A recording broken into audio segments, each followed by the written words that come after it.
All right, welcome back to the Vancouver Special. I had to remember the name of the podcast because it's been It's so been long. a while. Vancouver Special Podcast.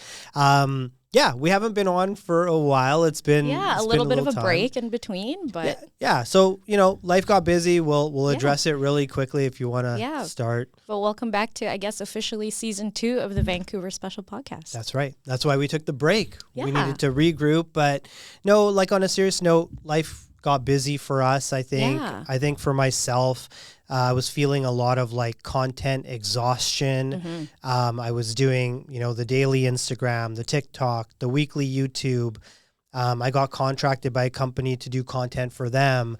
And so I was just like, and I'm like behind on deliverables with them. And the one piece of content that seemed to just fall by the wayside was the podcast, though I enjoy it the most. Yeah. Because it's one of the few times I'm actually having a conversation. Right. You're not just talking to a screen. Talking to a screen, like actually connecting a little bit. So we apologize for being off for a while. We're going to be more consistent moving forward.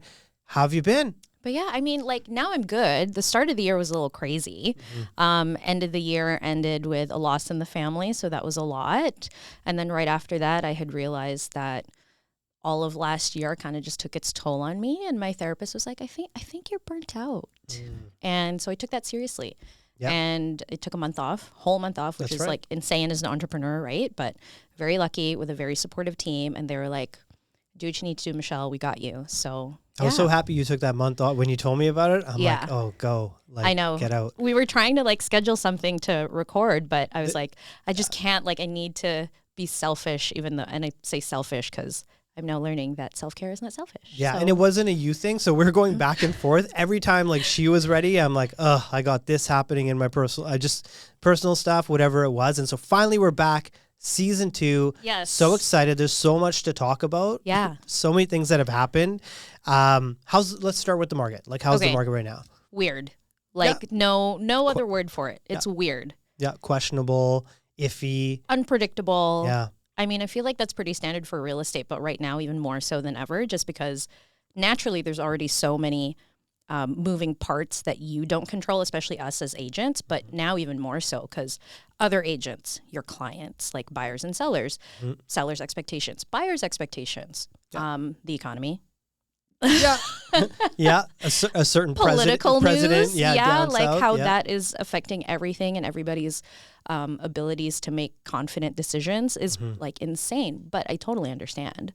Yeah. It's kind of one of those things where it's just a perfect storm of like all of these different things happening at the same time. And I think. Yeah, that's exactly it. Perfect storm. Right. That's it. What I found is like, the people that have to transact, they are transacting. Yeah. So the buy and sells. Yeah, the buy and sells, the separations, the divorces, downsizers, the downsizers. But at the same time, I find with downsizers, they're like holding on to their prices because they haven't found their next property, and which so is they're insane to me because they're sitting on like $1 million plus of equity and they're like fighting over $200,000. Yeah. And I'm like.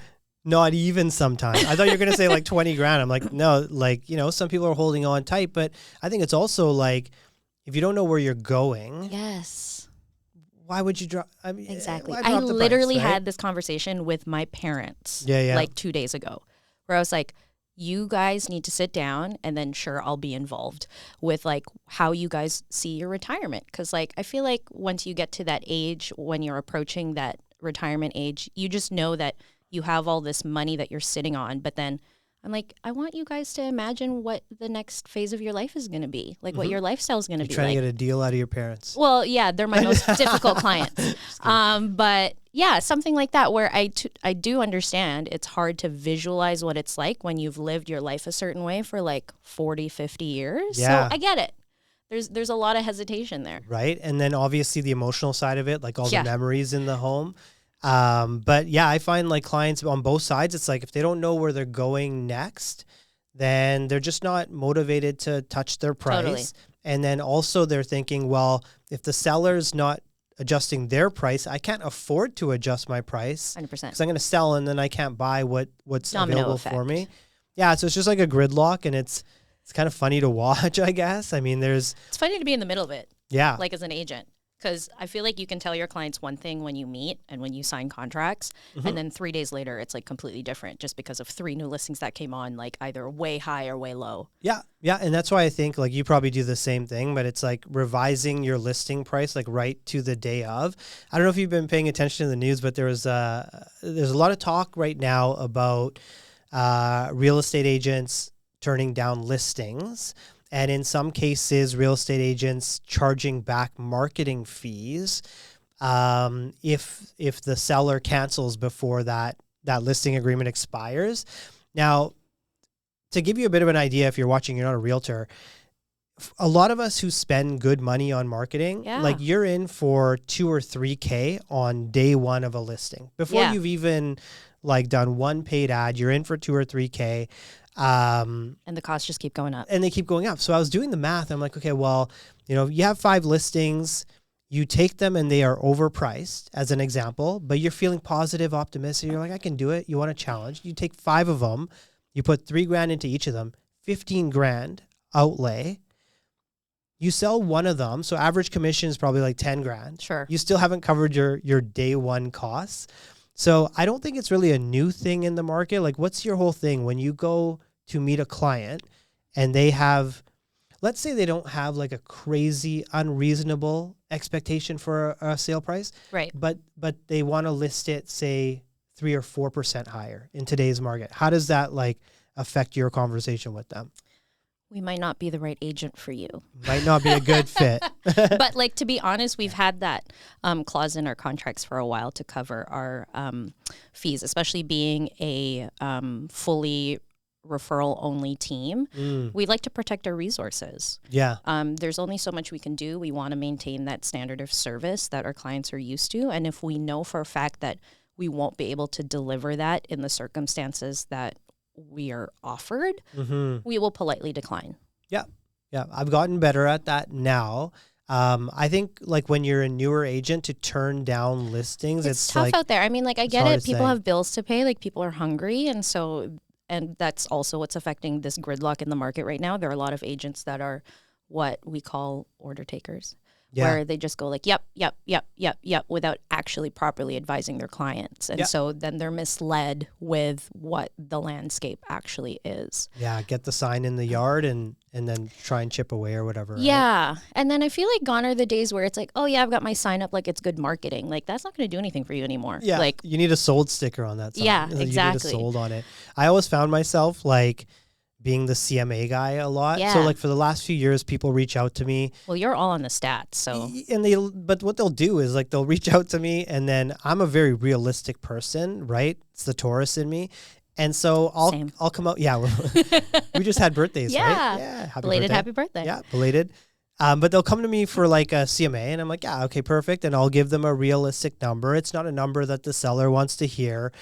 And then they'll list with another agent for 30, 40K more. And then I'll watch that listing and I'll see 6 months later it sells for less than I told them it would have sold for. And there's something, I want everyone to win. I don't want clients to sell for less. That's always going to sting. It stings a bit though, right? Because I'm like, man, I was honest with you. Like, and then I have some people, truthfully, they come back to me like every 6 months and they're just like, and I've seen them come to me for CMA, then they list with someone else, it expires. And then they come back to me, but then they still don't list with me. And so I'm just shooting information out, but that's kind of like, that's my thing. It's a good position to be in right now and we've talked about this before. Like I vividly remember our clips where we're like, this market is where superstar agents are going to stand out. Like, it's just going to come back. You're always going to be that person, that source of knowledge, advisor standpoint that people are going to come back to. So yeah. So market is weird. There's been some big announcements in the last little bit. As we record this video, the GST removal by the federal government. So for first-time home buyers on new construction properties, full GST rebate or relief up to $1 million, so 50,000 savings, right? And then they're going to go from 1 million to 1.5, a tiered system, gradually down to 0. So for example, if it's a 1.25 purchase price, you'll save 25,000. This is on new construction on contracts that are written May 27th and moving forward. I know the biggest gripe that I heard is, why wasn't this backdated? What about all of the people that have purchased new construction that haven't completed yet? Yeah. What's going to happen with them? Do you think this is going to affect the market in any meaningful way? Affect the market immediately? No. Mm-hmm. Affect the market in a meaningful way? Yes, because it's definitely going to affect that affordability standpoint. And so for people who were budgeting that 5% for the GST, they can now roll that into their down payment so their monthlies are lower. Yeah. Yeah, exactly. It basically increases the size of the down payment for them. Yeah. I think... although question, yeah. Do you think this 5% rebate is going to boost that desire to go pre-sale? No, because you know how people are so unsure about pre-sale. They're like, well, if I sign now, what's it going to be like in 3 years? Because if we rewind 3-4 years ago, people who bought pre-sale, all of their projects are delayed. Yeah. So then, you know what I mean? And then the market went down and all these things. And there are some agents out there that are getting really creative with different ways to incentivize people. But is this 5% going to reignite that desire to tie your money up for X amount of years? So it's a great question. I do not think so. So I already think like new construction properties, it's not the most popular product type for a first-time buyer, I believe. Sure. I think that a first-time buyer comes to us when they're getting displaced. They have 3 calendar months now. They got to move out. Some change in their family happens. They need to move out. That's generally the first-time buyer. Yeah. So they're not thinking pre-sale that completes, like you said, delayed or whatever it is. But there's so much new condo inventory in the market right now, brand new, that the developers own. And so you can look at this in sort of 2 ways. Is this actually helping first-time home buyers, or is it a bailout to the developer where now they have this new construction? If you're a first-time buyer, that's what I would be looking at, is the stuff that's ready to go today. You won't find it on the MLS. So you have to have an agent that knows which projects have this supply. Right. And in fact, some developers are being pretty coy about it because they don't want to compete with their own clients that just purchased in the same project. So they won't advertise. Right? So you call them on the phone and they're like, we have this, this, this, this. But if you ask them in writing, they're not going to say we have 150 units. Doesn't help anyone. Yeah. So I think it helps like the short-term condo stuff to hopefully move. Right. And if those start moving, the government is like, okay, well, maybe they'll start building again. Right. And so I think it's guised under we're helping the first-time buyer. Right. But it's really a government-sponsored bailout for the new construction business. 100%. Because for a couple reasons. They could have done it for everyone. They could have done it for every purchaser. And they could have backdated it. If you think about how many people are struggling to complete today, how many of those people do you think would welcome a 5% decrease on the amount they need to get appraised for by the bank? Well, for my clients who are waiting, delayed, et cetera, with, appraisals coming in lower, I think anything would make them feel better because they just feel like they've totally gotten the rug pulled out from under them. Yeah. Yeah. So, and getting like tons of messages, tons of calls, like, am I eligible? Lots of DMs. Like, I have a friend who's like building a house right now, first time buyer, just had a baby, like could totally use that savings. Right. And I think he's in Winnipeg. So it's not like he's building a $3 million home, like boo-hoo.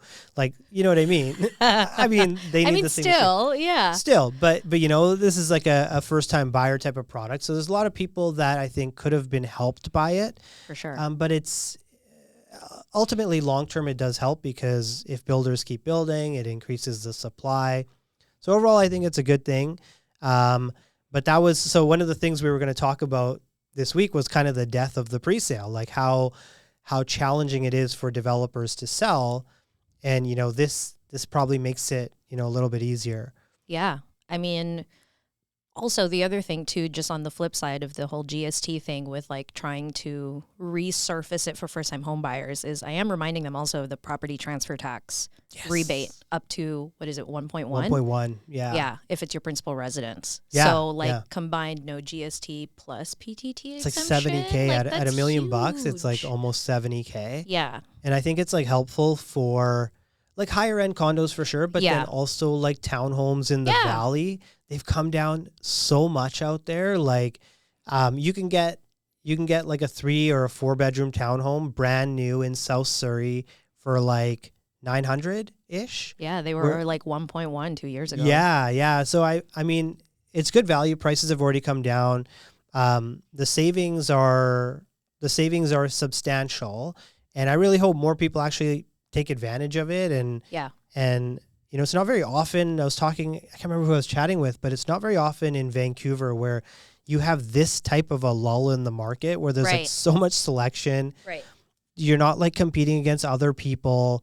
You're not writing subject free or having to. No, subjects up the wahoo. Like the only subject free I wrote in the last few months was because you wrote a subject free. But listen, why? So my buyer like was gonna buy a property and we had subjects in it, and then long story short, he couldn't remove one of the subjects. I think it was financing or something. Okay. And then a month later or a month and a half later, that price dropped so much that he's like, I'm going for same property.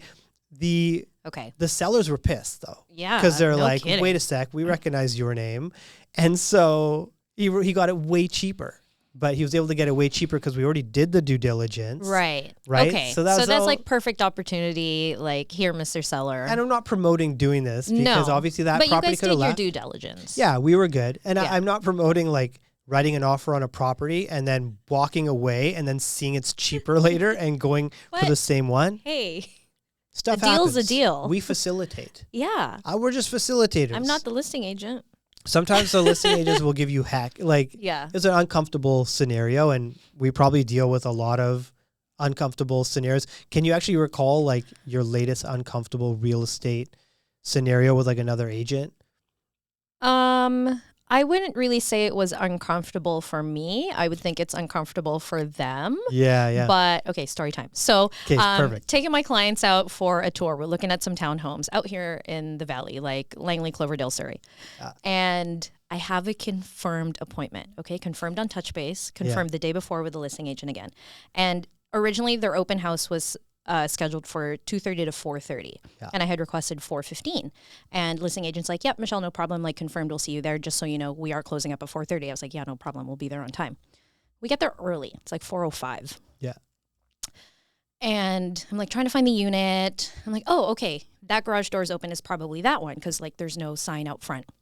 Excuse me. And so I pull up. Like my clients are walking up. They just parked their car. I try the front door. It's locked. I'm like, okay. Let me go into the garage. And you know how those tandem garages, there's like a door on the inside to go up the stairs anyway? Yep. Try that door. It's open. Lights are on. Okay. Poke my head in, like yell up the stairs, hello? Nobody. I'm like, okay, maybe the agent is like taking their signs down because they need to run, which is like fine, you know? Like I get it. Like sometimes you book back-to-backs, so you just got to do it. So I'm like, hello? Nobody. My clients are like standing outside. I was like, well, you know what? Since we're here, like let's just go walk around upstairs. I call the agent like as I'm walking behind my clients as we're going upstairs. No answer. Yeah. And then I pull up the listing on HomeSpotter because I have everything printed out and I prepped it 3 days before. So I was like, okay, everything's good. But I look up on HomeSpotter. You do your due diligence. You always are like so organized with your stuff, eh? Yeah. We can talk about that later too. I got a new tool to help me with that. But anyway, so I'm like, oh shit, they changed the open house to 2 to 4. Oh, okay. But then I was like, but the house is wide open, so maybe he's still here. So are you in the right house? Yeah, so I triple checked the number, obviously. Yeah. And I'm like, hello, it's vacant. Yeah. Some lights are on, some lights are off. There's nobody. Yeah. And I'm like, okay, well, we're here. Let's just take a look. And then I see that it's a different agent who's hosting the open. So I give him a call. No answer. And so I text. I'm like, hey, we're here for our appointment. Yeah. And I send a screenshot of the confirmed TouchBase. And he doesn't call me back. He texts me, hey, Michelle, oh my God, I totally forgot about your appointment. Oh. I'm already on my way to the next one. And I'm like, no, I'm turning around right now. I'll be there in 2 seconds. No, how did you get inside? No picking up the phone. People need to pick up their phones. But anyway, so then I'm like, okay, no answer from the listing agent. Like this guy is gone and this house is wide open. So I'm like, okay. am I going to be a good representative of the realtor community and I'm going to be responsible and I'm going to shut this down? Yeah. So I was like, okay, I will do that. Or the option was I could have just left and been like, not my problem. So they just took off. They just left the house open. Yeah. So once my clients They didn't even looked close the through it, garage. Like when you came. no, and like wide open. And so I did the thing, and I haven't done this since I was in like middle school, where you like push the garage door button and then you run and then hop over the sensor so it shuts after. Yeah, and then jokingly to my clients, I was like, "We have the baby, right? Because like we're not going back in there." You're Like, done. yeah. But so yeah, that was fairly recent. Yeah. I'm finding like in this market, the thing I like about buyers markets generally are like listing agents are so fun to deal with. Like I was able to book like a 5 or a 6 home tour in 30 minutes, all confirmed. Nobody being like, "Oh, can you adjust it? Can you come on a different day? Just come to the open house." It's so funny, like seeing how it's different in a seller's. So many times in a seller's market, you'll get like a cancellation right away, or you have to chase them down for like, and then before they confirm, they'll be like, "Oh, we have an accepted offer." Exactly. Or they'll be like, "Just come to the open house," or whatever. Right. So the best like anecdotal way to know what kind of market you're in is like how quickly you can book a buyer's tour. Right. Get confirmations, exclamation marks, smiley faces, looking forward to it. See you there. I mean? Yeah, like lots of words because everyone has so much time on their hands. They're just like whatever. Although on the flip side, from the listing standpoint, yeah, it is so hard to find open house coverage right now.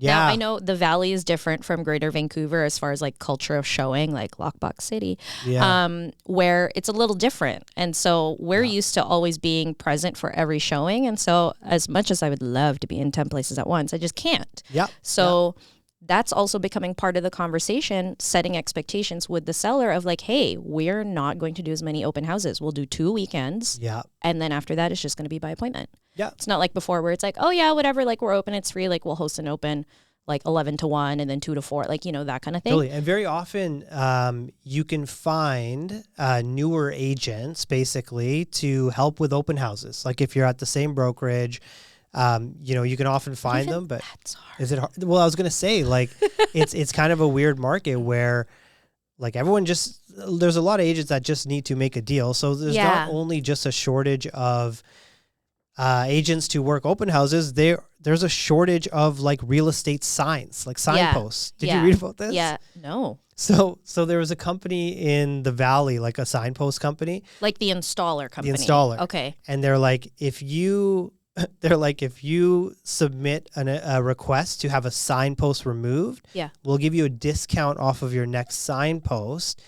Because there's so many signposts. Like think about how much inventory there is. Right. That just keeps piling up. So it's getting to the point where a lot of these signpost companies are like, we need more stock. Right. Like, of the signs, right? And like I just sold a property. It's long story, but it took like 6 or 7 months, right? Detached home, dealing with the pricing, whatever it was. Yeah. And I get my bill from the sign company and they're like, 3 extensions, like all of these service charges. I'm like, thanks. Like this huge bill just because it was in there for a while. Yeah. And then when you finally sell it, you do not remove that sign until possession. Until somebody complains. Yeah, because you need even after possession. You need the sold sticker marketing for as long as you can, especially when that sign has been sitting there for some time. I want to hop over to something that is super useful here. So CMHC came out with their mortgage consumer survey, snazzy, right? Honestly, if you're a realtor or a mortgage broker and you don't sign up for this, sign up for this. This is basically actually like the stuff that CMHC produces. Like their buyer guide is great. Yeah, and it's like it's telling you stuff about your home buyer that you would never know. You don't have like the resources to do it. So for example, this is mortgage related. The top 3 social media platforms that are used by home buyers to basically do their own due diligence on mortgages. So 36% YouTube, which you might expect. Everyone goes to YouTube. The second site that home buyers are going to for mortgage info to do their own research, Facebook. That's shocking to me. Right? I deleted the Facebook app off my phone. Right?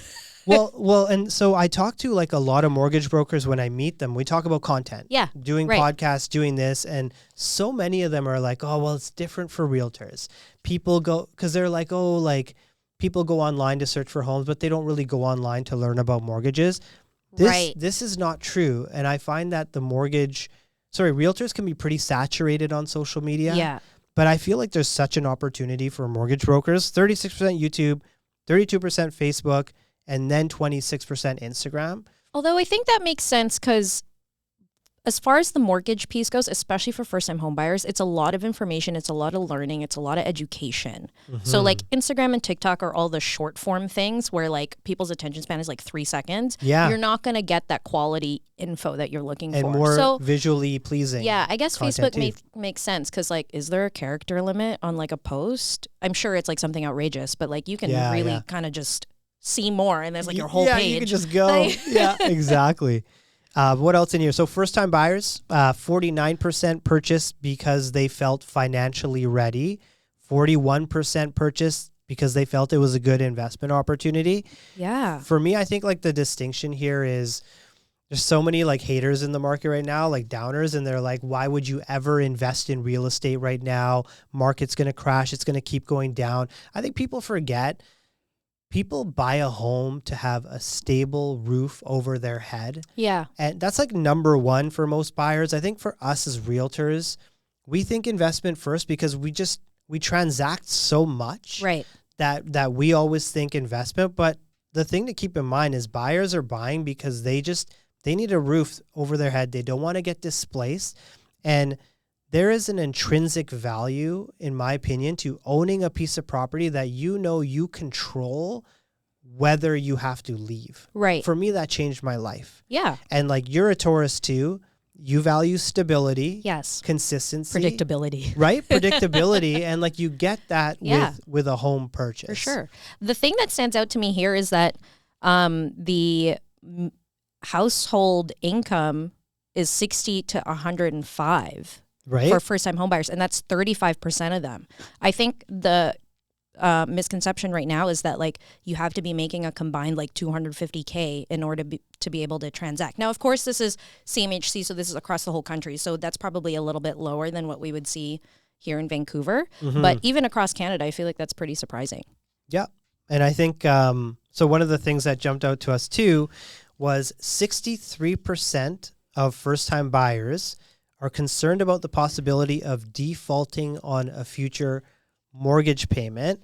So when you take that at face value, that's a scary thing. Yeah, because people it comes with the territory. You're like, Yeah. I am putting away all this money that I've worked so hard to save for, and like I'm leaving this much in my savings. Yeah. Like, And how do you define concern, right? Like that's what I'm thinking. Because I know like when I bought my first place and I'm like dating myself, it was like a long ass time ago. I was scared of like literally anything happening, like literally like the wind blowing over, like, you're like, can't buy this coffee. I have to pay my mortgage. Yeah. And that's what they told you like when you were younger. But I mean, it's real. Like the concern in this type of economy, it is real that some sort of cost is going to come up. It's going to be difficult. Or the economy is going to tank, right? Or people might like lose their jobs, right? And I think it's like the whole tariff conversation. I do think in my world, what I'm feeling is people are a lot more confident moving forward-ish from where we were in February. Yeah. Right? Because like it was very like adversarial, I would say, before the election, like between Trump and what was happening over here. And I think now that very polarizing. Yeah, like I think now, like whether you like it or not, the Liberals are the government. Mark Carney is the prime minister, and you may be for that, you may be against it. But I think it at least has brought some consistency, and you know, you don't hear as much about the 51st state. You don't hear like a whole bunch of this rhetoric, all that propaganda. Right? I actually think that the U.S. president has more respect for Mark Carney, I think, versus who the alternative might have been. Again, may not agree with it, might end up helping us a little bit. Obviously, you know, they want to build 500,000 homes per year, they're saying now in Canada, which is not going to happen. But you know, things are moving. I think the market, I think my personal opinion is summer is going to be slow. 100%. Right? Like dog days are going to be so slow. But then September, October, like I could see things kind of picking up. Yeah. I mean, even recently, right after the Easter spring break little blip, like that was really dead. Yeah. But right after, there were so many listings that I was watching for my clients, and it was like status change to pending, status change to close. So I was like, okay, like things are happening again. Obviously very still specific location-based, product-based, but it was like kind of, oh, nice to see those notifications pop up on my phone again. Yeah. Because for a while there was nothing. Yeah. Well, do you set yourself up for like listing alerts for all your buyers? I get so many now. So I had to stop doing it on email just because my inbox is just, I don't even know. So on HomeSpotter, I just favorite them. Oh, okay. And then it'll just pop out as a banner. And like, you know, we're realtors, always looking at my phone. Yeah. And then so it'll just be like, this address has changed its status to pending. Right. I'm like, ooh, and then I'll just screenshot it and send it to my clients. So I have like all my searches for like that I set up through the MLS. I have like all of them for home buyers over the last 2 or 3 years. You get every single one? I get all of the quantity that comes through. And I even have some buyers who I met like a couple of years ago where I'm like, who knows, maybe one day they're going to reach out on it. So what happens is every year you can extend the search. Yes. And I'm like, I haven't talked to this guy in 3.5 years, but you never know. No, but I love when you log on and you see the little thing on the side that goes, so-and-so like visited their site 3 times. I'm like, Yeah. haven't seen your name in 2 years. Yeah, totally. Pick up the phone. Hey. Right? Yeah. And some of the searches are so old that when I look at what they are, I'm like, I can't even believe you could buy something at this price at that time. And I'm like, man, you should have bought, because had you bought at that time, had we worked something out, and who knows, maybe they bought with someone else and I'm still sending them emails or whatever and it's going in their spam folder. They haven't unsubscribed yet. That's true. Do they know how to, is it easy to it must be. You have a button at the bottom or whatever. Yeah. That's a good point. But yeah, as long as you haven't unsubscribed, they also haven't read an email extend. They haven't read an email in like 2.5 years, but I'm like still. Or they never answer your phone call, and you're like, "Is the number different?" I don't know. It's still ringing. I'm leaving a voicemail. Yeah. But yeah, like this is, I think, really good. Recommendation to everybody to download this and look at it just based on the numbers. Like it really puts things into perspective. Oh, like. Man. Uncertainty during the home buying process. Top 3 concerns: paying too much for my home, 45%. Living with post-home buying costs, 44%. And then concerns about interest rate increases, 39%. Yeah. Now, I feel like all of that can be mitigated with some really good pre-purchase education. Yeah. As to how to set yourself up. Yeah. The thing that like totally jumped out to me is that there were unexpected costs. Like if you're a real estate agent and you're working with a buyer and you didn't let them know about lawyer fees or home inspection fees. Yeah, which also, if anybody tells you your lawyer fee is going to be $1,500, they're a liar. They've gone up so much. The minimum is $25 now. They've gone up so much. Yeah, because disbursement fees, land title office fees have gone up, and like all that stuff. Adjustments, property taxes have gone up. Yeah. Like I always tell them too, I was like, guys, just so you know, you may need to reimburse the seller for the property tax that they paid for the rest of the year already. Mm-hmm. They're like, what do you mean? Blah, blah, blah, blah. And I'm like, property taxes are paid in advance. And so nobody wants to get fined. Nobody wants to get dinged with the city. And so typically it's due by June. And so if you're purchasing after that, you're reimbursing the rest of the year. Inflation is wild. You have to change your templates. If you're using old templates of like, this is what the cost is. Yeah. I need to do a fresh video on cost to buy. I've been relying 100%. I did a video. What year was it? 2022 or 2023. I think it's time to like update it or whatever. Yeah. I feel like that's also the biggest piece that all of my first time home buyer clients and just in general, even buyer clients find super helpful when we do sit and talk to them is we do give them a net sheet. And we even include like what your internet will cost, your home insurance. And then I also like to go in there and go like average monthly credit card payment and throw an extra $3,000 in there. So then I'm like, this is what you're paying for.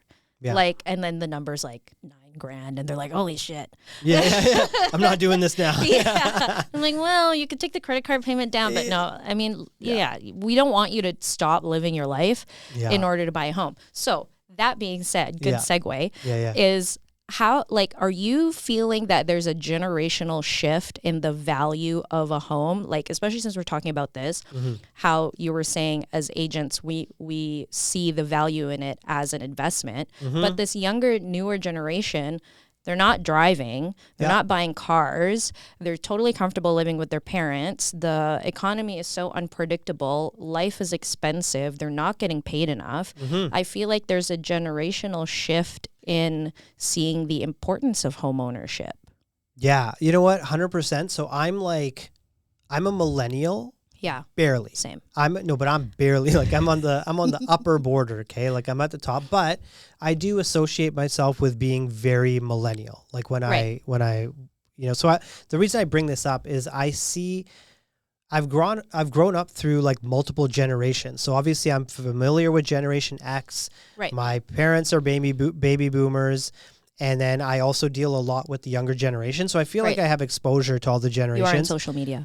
Yeah, well, that too, right? I'm on like TikTok, right? So what I find, and I know with like our parents, my dad growing up, he was like, you have to have land. Like you have to That's own literally land. what my dad tells me right now. Yeah. He's like, go to Abbotsford and buy some land. Yeah, when we moved to Canada, that was like the only thing that mattered is like, what can we do to be able to afford a piece of land? And it's because they're bringing that sort of thought process from where they're at, and they will sacrifice every single thing to own that piece of land. Like 100%. work 3 jobs. I think my dad was working 2 or 3 jobs. Like my mom was working too, like just to be able to buy a house on a busy road. That was like an older home. I remember there's like the biggest spiders in this home, like downstairs. It was a nice home, but you know what I mean? Like there was just. But, and does that come from, especially a lot of immigrants where they come from countries, potentially like developing countries, where that was the only surefire way to protect your wealth and ensure a future for your family was through holding land. And probably protect your crops, right? Because if you're like making food, like you're growing food. You'll never go hungry. Right? The association between land and food and like actually being able to live, right? So they came here. And then, like I said, I'm a millennial. I truly see both sides of it. So people will sometimes ask me like, what should I invest in? Like, and I'll tell them, I'll say, look, like land is always the best investment. But if you have a child that you want to prepare in the future, you may want to purchase a condo, something that they can actually live in at that time. Pre-sale. A pre-sale, save the GST. But there's 100% generational shift. And I get a lot of like comments on my videos of people giving me feedback. So sometimes I'll put a video out there. I know some people are going to be like, this guy's an idiot. Like, why would he say that? It'll have like some, clickbaity sort of title. But I do it so that I get human feedback to what I'm saying, even if it's against what I'm saying. And to what the consumers think. And they want to live as close as possible to where they are working because they're working so much. Nobody wants to commute. Nobody wants to commute. They just want to come home, lay their head down. They're coming home and they're just worried about their next paycheck anyways. Like imagine driving to Chilliwack to go. Yeah. I'm so sorry to anybody who has to do that right now. Yeah. And on it, don't get me started, but traffic these days has gotten absolutely horrible. Like welcome to summer season. Where you cannot drive around. The other day, I was like just working. I spent enough time in the car. I was in the Lower Mainland. I spent enough time in the car to go to Kelowna. And like be on the beach. It was a sunny day. I was not in Kelowna. Yeah. I ended up back in New West. But anyways, commuting is a pain. Yes. People are stressed out. Also one of my biggest gripes. Right? People are stressed out. And it's like, the whole conversation around land, like obviously a lot of people can't do it. And so I think at the same time, the younger generation, while they are okay living in smaller spaces, they would still prefer to have, a bit more space, a little bit in the way of like larger condos. I think larger condos should make a comeback. Yeah, totally. I think like as from a floor plan design perspective, let's make floor plans efficient again, please, everybody. Let's make floor plans efficient again. Sounds like another slogan. Yeah, we'll have to repackage that for marketing. Yeah. But I totally agree. And like for a lot of people, younger generation coming to me being like, hey Michelle, like I've saved a little nest egg, like, and it'll be anywhere between 60 to 100 grand, which I'm like, how old are you? That's amazing. Like I didn't see those kind of numbers until I was like in my late 20s. Yeah. And they're like, can I buy something and all these things? And when I break down the net sheet to them, and then they realize they'll have to sacrifice their Uber Eats, the going out, the twice a year all-inclusive vacations, you know, all that kind of stuff. They go, yeah, I'm good living with mom and dad for like the next however until I have a really tangible life circumstance change. Yeah. Ride it out. And it's like, not only are people staying at home longer, I don't have the metric in front of me, but the average age of the first-time buyer has grown. It's gotten older, right? It hasn't got younger for sure. But then you're also seeing families come back together sooner. So a life circumstance happens, you know, God forbid you get divorced or something happens, you lose 50%. And now, you know, you're going back, you're living on your parents' couch at 42 or whatever it is. Like, you got to get yourself back on your feet. Yeah. Happening a lot more. Now, here's a question. It's a relatively short gap between that first-time home buyer and then ending up back at home or like in a multi-generational household. Yeah. Are we just going to cancel that part out and just people are just going to live at home forever? Yeah, I don't know. Because they're not really getting married and having kids in as high of numbers either. I'm just spitballing as we're talking here. And I think there's not as much stigma anymore, because I feel like back in the day, I was like, ooh, you still live in your mom's basement? Like, I think if you're a man and you're dating, that could probably still be an issue, I think. But yeah, I think you're people are more forgiving because they're like, no, I get it. Like, but what do? You're an engineer and you make how much? Okay, I respect it. Or you're trying to because everyone gets kicked down at some point in life, right? And it's all about like how you respond to it. Right. But yeah, you just wonder now, like, are more and more people just going to choose to just stay at home throughout? And then obviously if they get in a relationship, whatever life circumstance changes, then that's different. I mean, for sure, take advantage of the situation, because even like when we're going back to this page here with like the first-time home buyers, 48% of them are buying a single detached home. How do you go from nothing to single detached home? Now, I do have a client who just did this. Young professional couple, lovely, but they went from renting to single detached home. Yeah. Now, I didn't go into the details of how long it took them to save up or how much their parents were contributing, XYZ, but like, I do see that being more and more common, where a lot of my first-time home buyers are coming to me and they're like, we were renting, moved back in with somebody's parents. We're going to get married next year. We've saved up X amount of money. Our budget's 1.5. I'm like, yeah. Cool. I had a similar thing. I had first-time buyers like in great professions, and they just bought like a half duplex, 2.3, like as first-time buyers. I had a first-time buyer, like, was it last year? They paid cash, $1 million for like a condo or whatever. Like, there's a lot of like equity, and of course there's like the whole wealth transfer happening from older to younger generation, trillions of dollars that's transferring down.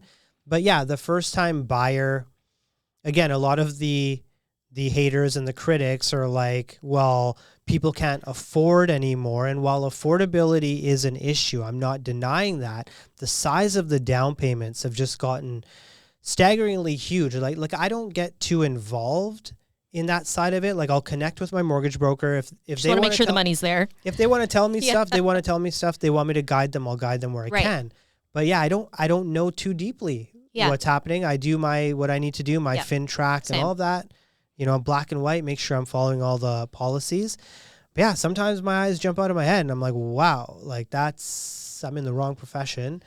But some of it's wild, right? Okay, so here's something that I've also been thinking about. Do we think that it's going to be more common for friends to come together and start buying real estate from a purely investment standpoint while they remain either renters or living with their parents and coming together as groups?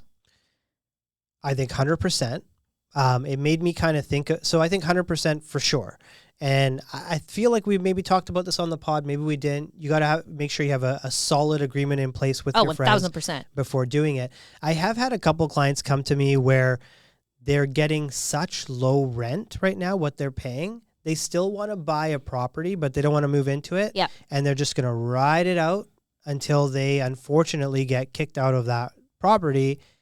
And then they just want to have a place. So when that ultimately happens, because the rent is so low, safety net, they can pop into that place. So I've had a couple more people do that where they're like, yeah, I'm not leaving this rent until I absolutely Especially have people to. who got in during pandemic rates, 1,000%. Yeah. And I think people like coming together for sure. I already see it a little bit. Of course, like I'm not one to necessarily give advice, but mixing money and friends, there's a whole host of like other. Choose wisely. Yeah, sometimes it's better to invest with a stranger. Sometimes, Right. if you have a tight enough agreement, but obviously, I think what a lot of people will do is they'll say, okay, we reassess this relationship. Maybe like I don't know if they do it in marriage or whatnot, but like every little time you'll sit down and have like a talk, like where are we at? And maybe you set goals and you say, okay, we're going to do this. Well, you treat it like a business. I mean, that's what businesses do. And if in 5 years from now, the market has appreciated, say 13%, we sell. Right. 12.89%, we hold. Right. And you have like black and white sort of structure surrounding it. Right. But I think if you are an agent or you're someone that can facilitate this, I know there are some companies that specialize in that. Yeah. Bringing people together to invest. Yeah. I can see it happening. Are you still seeing a lot of like parent co-signers and stuff like that? Not necessarily co-signers, but definitely they are gifting the down payment. So they're involved with every step of the way. Same here. So there was a period a couple years ago where I saw more co-signers, but now I'm seeing less, but more gifted help or whatnot, right? Yep. So it's getting into property nowadays, it's a team effort. 100%. Yeah. And getting into like the real estate business right now, like, yes, transactions are slow, but at the same time, it's like, I believe that there's a lot of opportunity in slow markets. Like for myself personally, it allows me to like, realign my brand and like focus on like all the back end stuff. Cause like when it gets busy, truthfully, I'm flying by the seat of my pants, right? Like I'm just running from this place to that place. Especially you're a solo agent. And so like you're everything. Yeah. I resist creating a team so much just because I'm such a control freak. Please get an assistant. I'm such a control freak that I feel like I don't want to be that jerk of a boss that's like, if it's not done my way, then it's not the right way. I do need to get better at that. So I resist because I want to maintain control. I laugh because I'm the same. Right? So how do you let go? I'd never really truly let go.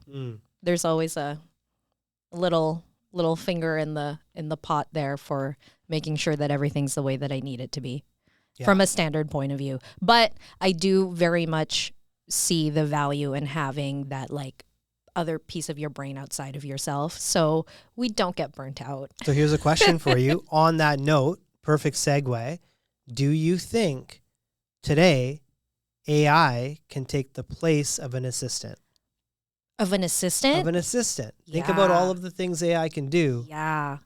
Right? Like, okay, even just in real estate, like typing up your listing descriptions, like maybe doing data input forms, reading strata documents and summarizing them, all of those tedious administrative things that are really just like steps that you need to take that don't necessarily involve any emotional decision making. 1000%. Do you use ChatGPT or do you use a different AI? Okay, I haven't been like a huge AI person, admittedly. Yep. And only very recently have I had it, like I have an account now. Yeah. Cool. But literally I'm within the early last too. 2 months, like just kind of starting to dabble, learning what the real prompts are and stuff. And the more that I talk about this with other people, they're like, oh my gosh, I've been using ChatGPT for years and I use it for this, and this. And I was like, I never even thought about like those applications. Like people use it for dating. 100%. For shopping. Therapy. Yeah. Like what should I do? What do you think this means? Healthcare. Like what do I have? Yeah. It's crazy. Like I'm behind too, like most people. I started probably like 6 months ago. I use feel it a lot. old Yeah. by being behind on 100%. Yeah. It's like, and I do like, I use it for my content now a little bit. So so if I'm doing a YouTube video, I'm like, look, this is what I'm doing the video on. Give me some title suggestions. Give me some thumbnail suggestions. And I'm okay being a little bit more clickbaity now. Right? I hate to do it. It was like, it would hurt me inside. It's part of the game. But I'm genuine. And so it really goes against, but it's part of the game. And I actually had a client who was like, blame SEO. Right? And I was talking to her and I'm like, she's like, oh, I saw that video and it was really good. And I go, I don't really like to be alarmist in my title. She goes, no, you have to do it. She's like, more people need to see this, but I need AI to tell me to do that. Yeah. Because I don't naturally do that. Right. So I'm using it for content. I know people that use it for strata documents to review it.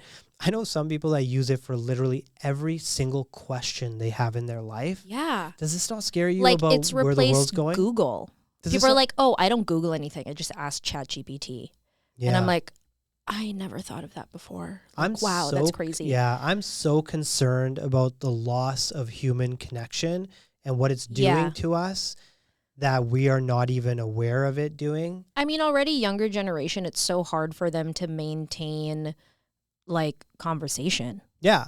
And relationships with people outside of their devices, which is insane to me. Like the amount of people that get taken aback when I go out and like buy something like a smoothie or whatever. Yeah. And I look them in the eye, I go, hey, how are you? Yeah. And they're just like it's the first time they've heard that phrase ever in their lives. Yeah. And they're like, oh, I'm good. Thanks for asking. How are you? Yeah. And I'm like, I'm good. Thanks. Can I get a, like, you know, like it's just so natural for, I guess, like the older generation, but definitely I'm seeing that translate into the younger peeps. Yeah, like that's a human need, like having that type of an interaction. Yeah, we're social beings. Yeah, people are like, I don't know, but they're using ChatGPT for like to respond to posts online. Yes. Or like for their tweets and stuff, for every conversation they have. Like for the email, what should I say in this phone call? Like I will say though, ChatGPT is pretty freaking cool. Yeah. So like I've had to do some very bold like asking emails for the fundraiser that we're organizing. Mm-hmm. And I was like, I don't want to sound like too needy, but then also I want to be respectful and I don't want them to feel like pressured to contribute or whatever. And so I just like put it into ChatGPT, and the thing that it spat out at me, I was like, oh, this is perfect. Now draft me a thank you email. Yeah. In that same tone. It's too helpful. Because I find that every day you learn something more about it, that it can make your life just like a little bit easier. I use it a lot now for like business ideas. Like I'm always scheming up some sort of business or something. And it's actually really good at like, now it knows me so well. It's like, we know this about you. We know this about your background. You have this experience. We know that you do a lot of content and other people come to you for content ideas. And it puts together like a whole like kind of life plan to it. I'm resisting it though, because just lean into it, Hasan. No, I'm going the other direction, and I want to focus on something that will kind of recreate that human connection again. I feel like I'm going to get involved in that. Yeah.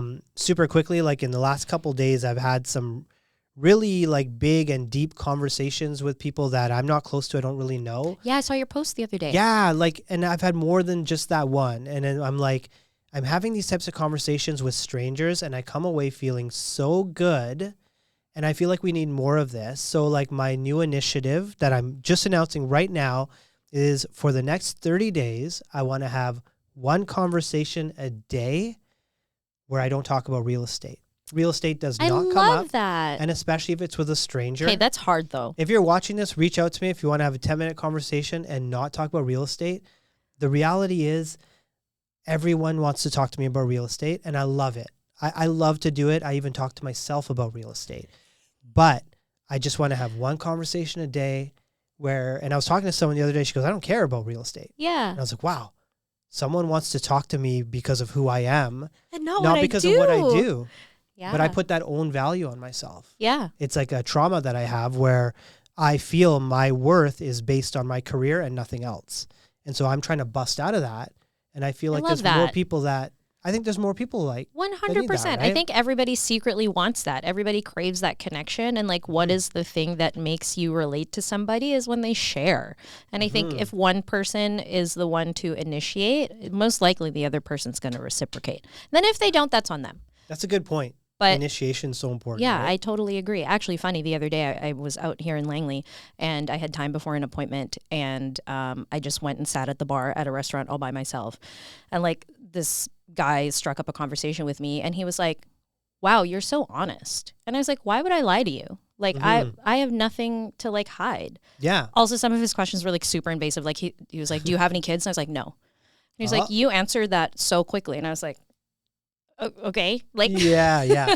But sometimes the best conversations are with complete strangers that you may not even know 6 months from now. Right. But you can like give so much more. Right. Right. And then you're not, the what you hear back is not biased or anything like that. Right. Because they don't give it. they don't care. Realistically, like they Good care, catch. but they don't really care, right? Yeah, So they're like, I'll give you my opinion, my 2 cents. I don't care if I offend you right now. I'm never going to see you ever I won't again. see you again. Then maybe you run into them again after and you're like, hey. I just think there's such beauty in that. I think that's kind of the next 100%. I love that. something. And I think that's huge. I think also for everybody else in the younger generation, like practice those conversation skills outside your phone, guys. Like learn how to make eye contact, good handshake. 100%. And I think as we wind down this episode, it's nice to be back again. We're sorry that we were away for a while. If you have like ideas of things that you want us to talk about, whether it's real estate, whether it's not, you want us to talk more about personal stuff or whatever it might be, drop it in the comments if you see it here, or DM us where you can find us online or whatnot. But super happy to be back, and we are looking forward to being more regular. So thanks for joining us. Thank you yet for tuning again. in. Take care.